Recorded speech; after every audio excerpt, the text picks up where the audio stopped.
کرنے کے لیے ایک مرتبہ سارے اس عقیدے سے درود پڑھیے۔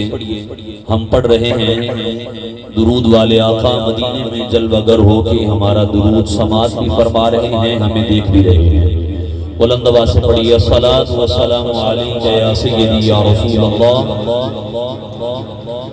وعلی آلک واصحابک یا سیدی یا حبیب اللہ۔ بعد از حمد و ثنا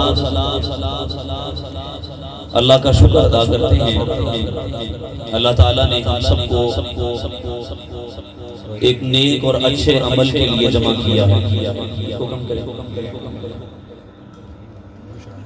میرے بہت ہی پیارے دوست عامر گل بھائی اور افضل صاحب، ایک اچھا دینی تعلق ہے، مولا تعالیٰ اس تعلق کو برقرار فرمائے۔ افضل بھائی نے مجھے حکم فرمایا کہ دوست آپ سے محبت کرتے ہیں تو آپ آگے قرآن و سنت کی کچھ باتیں ان کے گوش گزار کرنے کا شرف حاصل کریں۔ دامن وقت میں اتنی گنجائش نہیں ہے کہ کوئی طویل اور طولانی گفتگو کی جائے۔ اختصار سے کام لیتے ہوئے جو دو موضوع ملے ہیں، والدین کی شان اور محبوب کریم کی شان۔ آپ اگر تازہ دم بیٹھے ہوں تو سبحان اللہ کہیے ذرا، جو نہیں بولے وہ بھی اپنے رب کی پاکی بیان کرتے ہوئے اونچی بولیں سبحان اللہ۔ اور اگر آپ اپنے رب کی پاکی بیان کرتے کرتے ذرا دایاں ہاتھ بلند کر کے اس کو گواہ بنا لیں اور یہ قیامت کے دن کہے کہ یا اللہ اس ہاتھ نے اٹھ کر تیری نعت اور تیری تعریف کی۔ تھوڑی سستی دور ہو جائے میں نے کہا اور گفتگو کا لطف آ جائے۔ مجھے تقریباً 2:30 بجے تک ویسے دعا کا کہا گیا تھا، تو اب تو 2:30 بجے مجھے وقت ملا ہے، میں 20 منٹ کے اندر اپنی گفتگو کو انشاءاللہ سمیٹ کر ہم دعا کریں گے۔ اللہ تعالیٰ نے قرآن کریم میں 2 جگہ پہ وہی سیم الفاظ بیان فرمائے، وَبِالْوَالِدَيْنِ إِحْسَانًا، ماں باپ کے ساتھ حسن سلوک سے پیش آنا۔ عامر بھائی پیچھے بیٹھے ہیں، اگر ممکن ہو تو میرے پاس تشریف لے آئیں اگر مناسب ہو۔ اچھا آپ توجہ فرمائیں۔ فرمایا کہ وَوَصَّيْنَا الْإِنسَانَ بِوَالِدَيْهِ إِحْسَانًا۔ اب یہ آیت بھی 2 جگہ پہ ذکر ہے قرآن کریم میں۔ یہ ماشاءاللہ اونچی جگہوں پہ حافظ قرآن بچے بیٹھے ہیں، بڑی خوبصورت ان کی شان ہے، زیارت کریں۔ میرے محبوب کریم علیہ السلام فرماتے ہیں ان الملائکۃ لتضع اجنحتها رضا لطالب العلم۔ ارشاد فرمایا کہ جو دین کے طلباء ہیں ان کے پاؤں کے نیچے اللہ کے نوری اور معصوم فرشتے ان کو راضی اور خوش کرنے کے لیے اپنے پر بچھا دیا کرتے۔ اندازہ کیا یہ حفاظ بھی ہیں بیٹھے ہوئے۔ اللہ کریم نے 2 مقام پہ فرمایا ہے، علماء علاقے کے باقی سب تشریف فرما ہے۔ ایک جگہ پہ احسانہ کا لفظ ہے، دوسری جگہ پہ حسنہ کا لفظ ہے۔ ہم نے انسان کو اس بات کا حکم دیا ہے، ہم نے انسان کو حکم دیا ہے کہ وہ والدین کے ساتھ حسن سلوک سے پیش آئے۔ یہ مطلق ہے، لیکن اس کے ساتھ آپ توجہ میری طرف رکھیے ذرا، حملتہ امہ کرہا ووضعتہ کرہا، یہ ایک آیت ہے، اور جو دوسرا مقام ہے وہاں پہ ہے حملتہ امہ وہنا علی وہن وفصالہ فی عامین ان اشکر لی ولوالدیک۔ فرمایا ہم نے مطلقاً حکم دیا ہے انسان کو کہ اپنے والدین کے ساتھ حسن سلوک سے پیش آئے، لیکن آگے انڈیویجولی علیحدہ طور پر ماں کی شان کو اسپیسیفکلی بیان کرتے ہوئے فرمایا انسان کی ماں نے کمزوری پر کمزوری اور تکلیف پر تکلیف اٹھا کے 9 مہینے تک اپنے پیٹ میں اپنے بچے کو اٹھائے رکھا، اور پھر اس کے بعد مسلسل 2 سال تک اپنے سینے کی غذا اپنے بیٹے کو عطا کر کے پالا ہے، اور اب میں قرآن کا تیسرا چوتھا مقام پڑھ دوں وَقَضَىٰ رَبُّكَ أَلَّا تَعْبُدُوا إِلَّا إِيَّاهُ وَبِالْوَالِدَيْنِ إِحْسَانًا تیرے رب کا فیصلہ یہ ہے عبادت صرف اس رب کی کرنا، اس کے سوا کسی کے آگے جھکنا نہیں ہے، سجدہ کسی مزار پہ جا کے نہیں کرنا کہ تیرے رب کے سوا کسی کو سجدہ روائی نہیں ہے، نہ تعظیم کا سجدہ جائز ہے نہ عبادت کا سجدہ جائز ہے۔ ہاں فرمایا عبادت خداوند قدوس کے بعد اگر تیرے اوپر دوسرا حکم ہم لاگو کرتے ہیں وہ یہ ہے اپنے ماں باپ کے ساتھ حسن سلوک سے بھی رہتے رہے۔ اما یبلغن عندک الکبر احدہما او کلاہما تیری جوانی میں تیرے ماں باپ بڑھاپے کو تیرے پاس پہنچ جائیں دونوں یا کوئی ایک، فرمایا فلا تقل لہما اف اپنے ماں باپ کو کبھی زندگی میں ہوں اف یہ بھی نہیں کہنا، فرمایا ان کو جھڑکنا بھی نہیں ہے، وقل لہما قولا کریما جب بھی بات کرنی ہے تو نرم اور دھیمے لہجے سے ہی بات کرنی ہے۔ امام راضی کے الفاظ پڑھوں تو یوں کہوں، تفسیر کبیر میں کہتے ہیں ماں باپ سے بات ایسے کرے جیسے ظالم جابر بادشاہ کے سامنے اس کی رعایا کا کوئی ایک فرد اپنی گزارش لے کے آیا ہے تو ڈرتے ڈرتے کانپتے ہوئے لہجے کے ساتھ اپنے بادشاہ وقت کے سامنے کوئی بات کرتا ہے، جب تو نے ماں باپ سے بھی بات کرنی ہو تو اسی طرح ادب کے دائرے میں رہ کے بات کر۔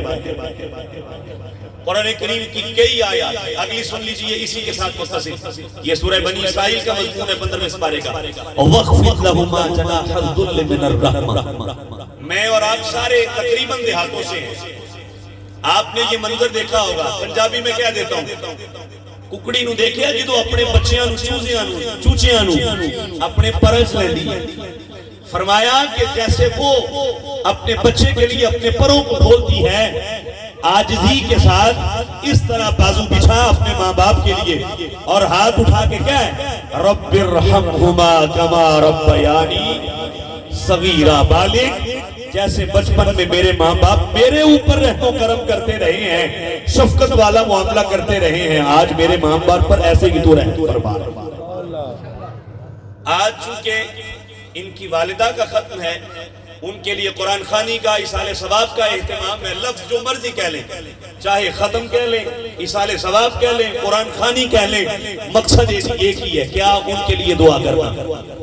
صحیح بخاری کی حدیث ہے، صحابی رسول جناب حضرت سیدنا سعد بن ابی وقاص رضی اللہ تعالیٰ عنہ، اگر آپ خاموشی توڑیں تو ان کی شان میں ایک جملہ کہہ جاؤں، عشرہ مبشرہ میں سے ہیں جن کو دنیا میں جنت کی بشارت ملی، اور یہ وہ واحد صحابی ہے، مجھے آپ کی آواز چاہیے جب یہ مکمل جملہ ہو، سارا زمانہ یہ کہا کرتا تھا فدا کا ابی و امی یا رسول اللہ، یا رسول اللہ میرے ماں باپ آپ پر قربان۔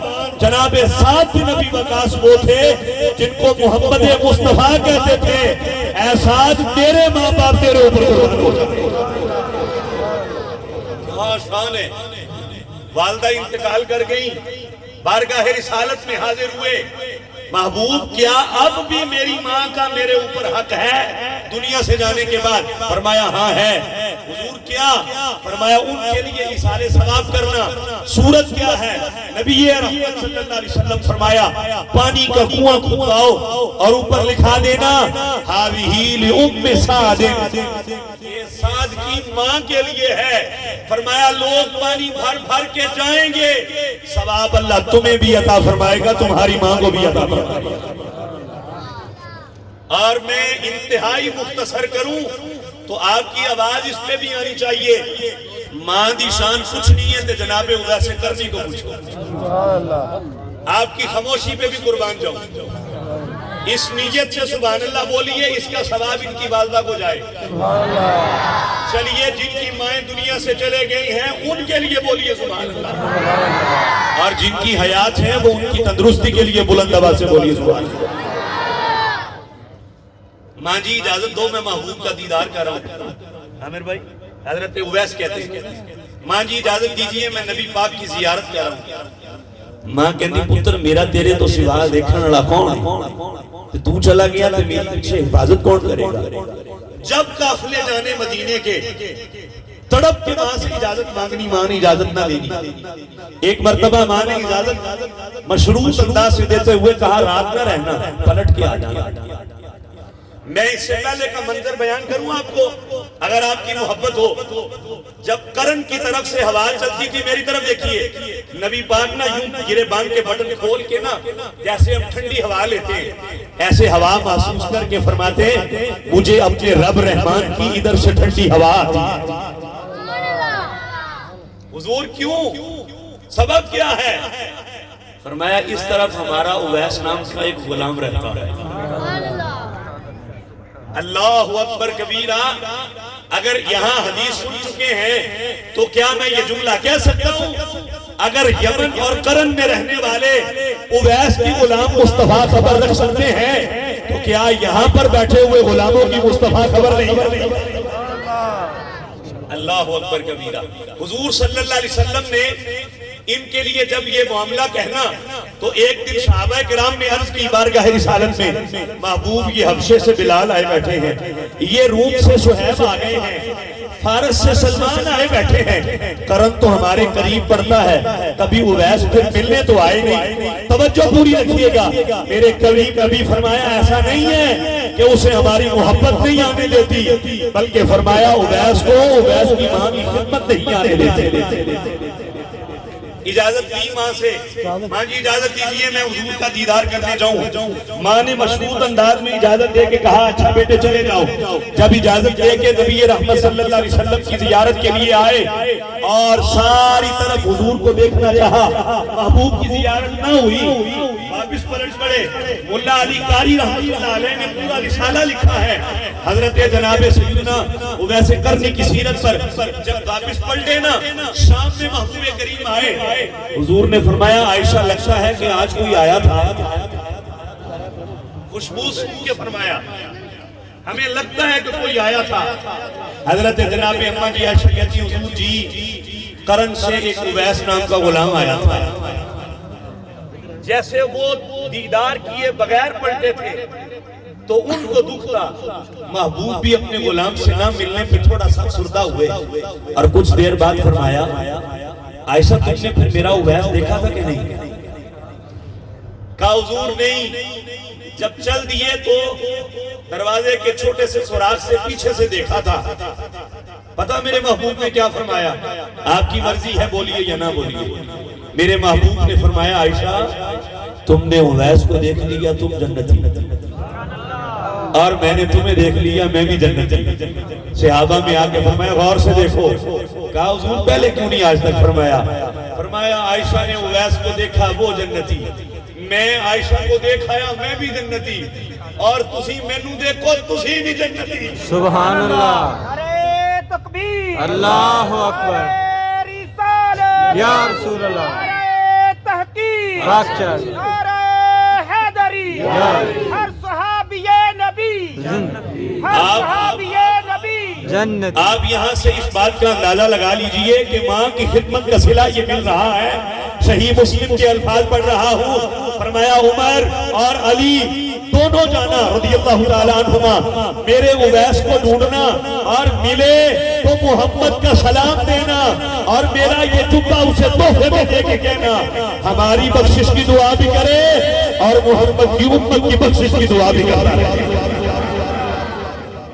کیا حضور کی اپنی دعائیں کم نہ تھی جو حضور رو رو کے غاروں میں کرتے رہے اپنی امت کے لیے؟ وہ کبھی مبارک قدموں میں ورم آ جانا، کبھی وہ رات کے اندھیرے میں ساری رات کھڑے رہنا، اور پھر جس کی عبادت کرتے رہے وہی رب کہے یا ایھا المزمل قم اللیل الا قلیلا نصفہ او انقص منہ قلیلا۔ وہ محبوب جو غاروں میں روتے رہے، کیا ان کی اپنی دعائیں کم تھیں جو اویس سے کہا کہ دعائیں کرنا؟ کیا خوبصورت منظر کھینچا کسی شاعر نے، سرکار بنا لطف عطا کون کرے گا، سرکار بنا لطف عطا کون کرے گا، امت لئی رو رو کے دعا کون کرے گا، امت لئی رو رو کے دعا کون کرے گا؟ گرامی قدر حضرات، وہ نبی کبھی دنیا میں تشریف لائے سجدے کی حالت میں جا کے پہلا سانس لے کے بھی کہتے ہیں ربی حبلی امتی. وہ نبی غاروں میں جا کے ساری رات سارا دن کئی ہفتوں کا قیام کر کے کہتا ہے یا اللہ میری امت کو بخش دے. اور یہ تو مہینہ ہی معراج کا ہے. اس مہینے کی 27 تاریخ کو میرے محبوب اپنے رب کے بلانے پہ جا کے بھی کہتے ہیں یا اللہ میری امت کو بخش دینا. یہی نبی انداز دیکھیے، سمجھیے اور پھر بلند آواز سے بولیے یہ وہی نبی ہے. جناب مولا علی کہتے ہیں جب حضور کو قبر انور میں اتار دیا، قبر میں اتارنے کے بعد میں نے دیکھا محبوب کے ہونٹ ابھی بھی ہل رہے ہیں. قبر میں اتر کے جب کان قریب کیے اس وقت بھی آواز آ رہی تھی یا اللہ میری امت کی بخشش فرما. بلند آواز سے سبحان اللہ. اس نبی کی امت میں سے ہم ہیں اور ہمیں یہ شرف ملا ہے کہ اپنے ماں باپ کے لیے بخشش اور مغفرت کی دعائیں کر رہے ہیں. اور نبی رحمت علیہ السلام کی والدہ کی بات نہ کی جائے تو شاید یہ ہمارے لیے بات بھی نامناسب ہوگی. جناب علامہ یوسف بن اسماعیل نبھانی کی کتاب ہے جواہر البحار، اس میں آپ نے ذکر فرمایا ہے جناب سلیمان علیہ السلام کا تخت ہوا میں اڑتا ہوا جا رہا ہے. سرزمین مکہ سے گزرا تو ایک بوڑھی عورت نے آپ کا تخت اڑتے ہوئے ہوا میں دیکھ کے کہا، پنجابی میں کہوں گا کہ ڈے مقدرہ والی مائیں جنہیں سلیمان جیسا نبی پیدا کیتا ہے. آپ کے کان میں آواز پڑی، جو چونٹی کی آواز سن سکتے ہیں وہ بوڑھی عورت کی آواز کو نہیں سن سکتے ہوں گے. آواز کان میں پڑی تو حکم دیا ہوا کو کہ تخت زمین پہ لایا جائے. تخت زمین پہ رکھا گیا اور جب زمین پہ تخت آیا تو اس بوڑھی عورت کے پاس آ کے کہا اماں جی دوبارہ کون کی کیا؟ اماں کہندی عثمان سلام جنہیں ایڈی شان والا پتر زمانے نو دیتا ہے. اب آپ کی مرضی ہے کتنا کو بولتے ہیں اور کتنا چپ رہتے ہیں. مسکرا کے جناب سلیمان نے فرمایا اماں تو مجھے سلام کرتی ہے اور میری ماں کو؟ میں تو اس ماں کو سلام کرتا ہوں جو زمانے کو محمد جیسا بیٹا عطا کرے. اللہ اکبر. ان کی بھی اپنی ماں سے محبت ہے، میری بھی ہے، ہر بندے کی ہے. نبی رحمت ابھی پیدا نہیں ہوئے تھے کہ باپ چلے گئے. باپ کی محبت میں تو حضور نے فرمایا تھا الوالد اوسط باب الجنہ. جامع صغیر اٹھائیے، امام سیوطی نے اس حدیث کو نقل کیا ہے. میرے محبوب فرماتے ہیں جنت کے مرکزی دروازے کا نام باپ ہے. سبحان اللہ. اور باپ دنیا سے چلے گئے، ماں تو 6 سال کی عمر تھی. میں ان کی محبت کے پیش نظر اس روایت کو بھی بیان کر دوں جاتے ہوئے. ننھی سی عمر ہے 6 سال کی اور مدینہ ہی ننیال تھا حضور کا اور مدینے سے ہی واپس مکے میں آ رہے تھے. مقام ابوا پہ پہنچے تو آپ کی ماں نے آپ سے کچھ باتیں کی. سیرت حلبیہ کے الفاظ پڑھ کے جا رہا ہوں. علامہ برہان الدین حلبی کہتے ہیں حضور کی ماں نے کہا بیٹا ہر نئی چیز کو پرانی ہو جانا ہے اور ہر باقی چیز کو فنا ہو جانا ہے، لیکن نہ میں نے پرانی ہونا ہے نہ میں نے فنا ہونا ہے. سبحان اللہ. 6 سال کی عمر ہے، توتلے سے لہجے میں کہا ماں جی اب بھی اپنی گل کر کے وہ رد بھی فرما رہی ہوں. آپ کیوں نہیں فنا ہوگی؟ آپ کیوں نہیں پرانا ذکر ہوگا آپ کا؟ آپ کی والدہ نے جو جواب دیا سینوں پہ جگہ دیجئے گا، دل میں جگہ دیجئے گا. مسکرا کے فرمایا بیٹے زمانے کو تیرے جیسا ستھرا بیٹا نہیں میں دے کے جا رہی. نماز میں اذان میں ہر جگہ پہ جب محمد کا نام آئے گا ساتھ آمینہ کو بھی تو آئے گا. اللہ کریم حضور کی ماں کے صدقے سے ان کی والدہ کی بخشش اور مغفرت فرمائے. اتنا ہی کہوں گا، یہ چونکہ معراج کا مہینہ ہے، نبی رحمت صلی اللہ تعالیٰ علیہ وآلہ وسلم سج دھج کے دولہا بن کے اپنے رب سے ملنے گئے. آپ کی اگر سبحان اللہ ہو تو میں جملہ پورا کروں. وہ دنیا میں آئے تب بھی بڑی شان سے آئے اور سج دھج کے دولہا بن کے رب سے ملنے گئے تو تب بھی بڑی شان سے. امام جعفر صادق نے لکھا ہے، بالکل ختم کر رہا ہوں۔ امام جعفر صادق نے کہا ہے، رب نے فرمایا وَالضُّحَىٰ وَاللَّيْلِ اِذَا سَجَىٰ۔ ضحیٰ کہتے ہیں جب سورج چڑھ رہا ہوتا ہے، چاشت کا وقت ہوتا ہے، اس کو ہمیں چڑھتے ہوئے دن کی قسم، لیل کہتے ہیں رات کو، ہمیں رات کی قسم۔ امام جعفر صادق نبوت کے خاندان کی گواہی دے کے جا رہا ہوں۔ اٹھائیے امام جلال الدین سیوطی کی قرآن کی تفسیر در منصور میں لکھا ہے، امام جلال الدین سیوطی فرماتے ہیں امام جعفر صادق فرمایا کرتے تھے، دن سے مراد حضور جس دن دنیا میں آئے اس دن کی قسم ہے، رات سے مراد اس رات کی قسم ہے جس رات محمد مصطفیٰ اپنے رب سے ملنے گئے تھے۔ سادہ ترجمہ کر کے بولوں تو یوں کہوں، رب کہتا ہے محبوب تیرے دنیا میں آنے کی بھی قسم اور تیرے دنیا سے اوپر جانے کی قسم۔ اور حضور کی شان کے لیے یہ بھی جملہ کافی ہے، جناب آدم زمین پر آئے اور دوبارہ آسمان پر نہیں گئے، جناب عیسیٰ آسمان پر گئے اور واپس ہی نہیں آئے، جو گئے وہ واپس نہیں آئے، جو آئے وہ واپس نہیں گئے۔ دونوں منظر سامنے رکھیے، اور اگر آپ بول سکیں تو بولیے صاحبوں گئے آئے نہیں، آئے گئے نہیں، یہ محمد ہی تھے جو ایک رات میں گئے بھی اور امت میں واپس پڑھا۔ جناب ادریس کی دوستی تھی اسرائیل سے، ملک الموت سے، فرمایا اگر تو ہمارے ساتھ سلوک اچھا کرے اور رب سے اجازت لے کے آئے تو جنت کی سیر نہیں کرا دے گا۔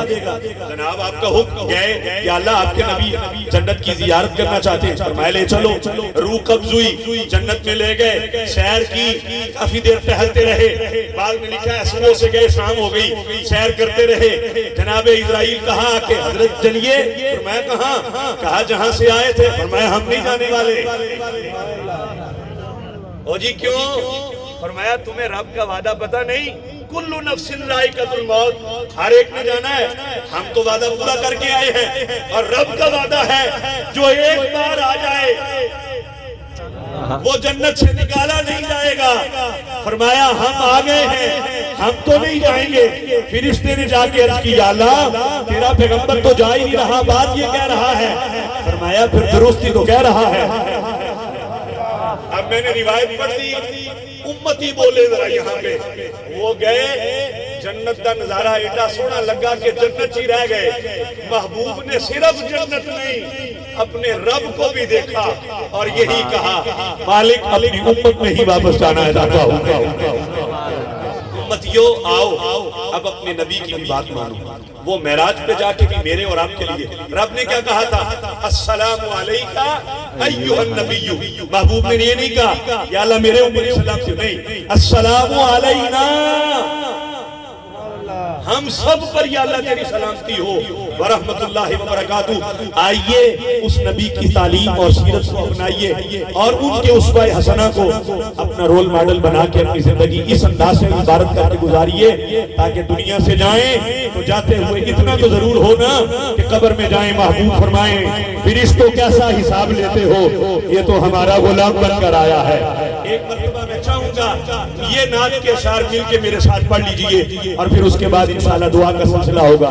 طٰہٰ دی شان والے آیا، طٰہٰ دی شان والے آیا، عرشاں سے جان والے آیا، سب پڑھے طٰہٰ دی شان والے آیا،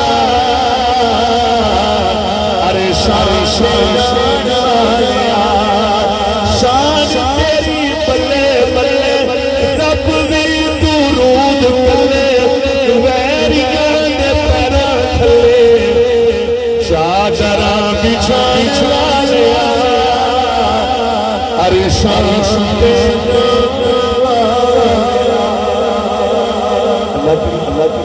ہم سب کی حاضری کو مستجاب فرمائے۔ دوران کوئی اللہ